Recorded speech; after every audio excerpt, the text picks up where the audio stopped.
তো বন্ধুরা, বর্তমানে একটা খবর সামনে আসছে যেখানে বলা হচ্ছে ইসরায়েল আর ফিলিস্তিনের মধ্যে যে যুদ্ধ হচ্ছিল সেই যুদ্ধে ভারত সরকার কিন্তু যুদ্ধের পরপরই ভারত সরকার পুরোপুরিভাবে ইসরায়েলকে সমর্থন করেছিল। কিন্তু বর্তমান পরিস্থিতিতে যদি দেখা হয় তবে ভারত সরকার পুরোপুরি ইউটার্ন নিয়ে ইসরায়েলের বিপক্ষে গিয়ে গাজার যে নাগরিক যে ফিলিস্তিনিদের পক্ষে কিন্তু সমর্থন জানিয়েছে। তো আজকের ভিডিওতে দেখব ভারত কেন নিজেদের জায়গা থেকে পুরোপুরি ইউটার্ন নিয়ে গাজার পক্ষে সমর্থন জানিয়েছে। তার সাথে সাথে এই ইউটার্ন নেওয়ার ফলে কি গাজার সঙ্গে বা ফিলিস্তিনিদের সঙ্গে ভারতের সুসম্পর্ক বাড়ার সাথে সাথে যে ইসরায়েলের সঙ্গে ভারতের সম্পর্ক কি খারাপ জায়গায় যাবে বা পরিস্থিতি বা সম্পর্ক ইসরায়েল আর ভারতের সম্পর্ক কোথায় যেতে চলেছে সে বিষয়ে আজকের ভিডিওতে বিস্তারিতভাবে আলোচনা করব। তো খবরের সামনে আসে ইউনাইটেড নেশনের সাধারণ সভায় যে জেনারেল অ্যাসেম্বলি আছে তাতে ভারত সরকার ইসরায়েলের বিপক্ষে ভোটদান করেছে। মানে সেই বিলের প্রধান উদ্দেশ্য ছিল যে ইসরায়েল যাতে গাজা পট্টির উপরে হামাসদের আক্রমণের পরপরই গাজা পট্টির উপরে যেভাবে হামলা শুরু করেছিল ইসরায়েল 9 অক্টোবর থেকে, তারপরে কিন্তু সেই হামলা আজও পর্যন্ত বন্ধ হয়নি। যার কারণে গাজার সাধারণ মানুষ কিন্তু খুব বীতশ্রদ্ধ হয়ে উঠেছে। যার কারণে ভারত সরকার বর্তমানে সিদ্ধান্ত নিয়েছে ইসরায়েলের বিপক্ষে ভোট দেওয়ার।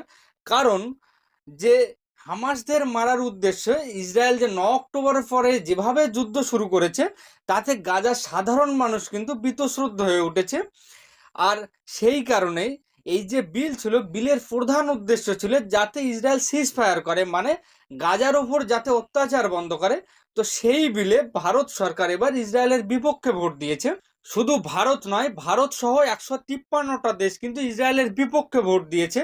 অন্যদিকে ইসরায়েলের পক্ষে ভোট দিয়েছে, মানে যারা চাইছে এখনো পর্যন্ত গাজায় ইসরায়েল আক্রমণ করুক তাদের সংখ্যা মাত্র 10টা দেশ।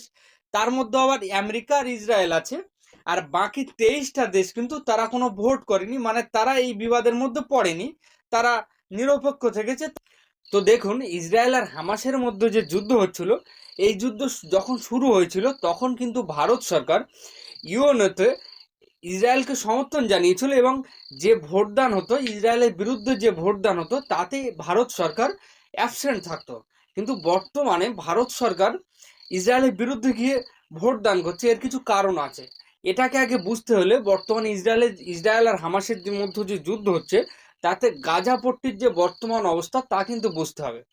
দেখুন, 7 অক্টোবর যেদিন গাজার থেকে হামাসের আতঙ্কবাদীরা ইসরায়েলের উপর হামলা করে, তারপর থেকে ইসরায়েলের তরফ থেকে যে হামাসের উপর হামলা করার নামে গাজার উপর যেভাবে হামলা চালিয়েছে তার ফলে কিন্তু গাজার 19,000 লোক প্রায় মারা গেছে। এর মধ্যে 6,000 বাচ্চা, 6,000-এর বেশি বাচ্চা। তার সাথে সাথে প্রায় 19 লক্ষ লোক নিজেদের বাসস্থান ছেড়ে চলে গেছে। 50,000-এর বেশি লোক তারা আহত হয়ে আছে। তো সেই কারণে ভারত সরকার এবার চাইছে যে যুদ্ধের ফলে যেভাবে গাজার উপর অত্যাচার হয়েছে তা যেন আর না হয়। সেই কারণে ভারত সরকার এবার ইসরায়েলের বিরুদ্ধে গিয়ে ইউএনওতে ইসলামিক দেশগুলোর সমর্থনে ভোট দান করেছে। তো এবার বলি, এই ইউএনওতে ইসরায়েলের বিরুদ্ধে যে প্রস্তাব পাশ হয়েছে এর ফলে কি ইসরায়েল হামাসের যে যুদ্ধ হচ্ছে যেখানে গাজা সাধারণ মানুষ মারা যাচ্ছে তা কি বন্ধ হবে? তা একদমই না। কারণ ইউএনওর যে প্রধান তা হচ্ছে নিরাপত্তা পরিষদ, যেখানে 5টা দেশ আছে যাদের ভিটো পাওয়ার আছে, যেখানে আমেরিকা কিন্তু ইসরায়েলকে ভিটো দিয়ে বাঁচিয়ে রাখে। যে কারণে এই যে সাধারণ সভায় যে প্রস্তাব পাশ হয়েছে তার ফলে কিন্তু ইসরায়েল হামাসের যুদ্ধে কোনো রকম কোনো প্রভাব পড়ছে না, এটা শুধুমাত্র একটা দেখানো। তো যাই হোক, আশা করি এই টপিকটা আপনি বুঝতে পেরেছেন। ভিডিওটি কেমন লাগলো কমেন্টে জানাতে ভুলবেন না। জয় হিন্দ।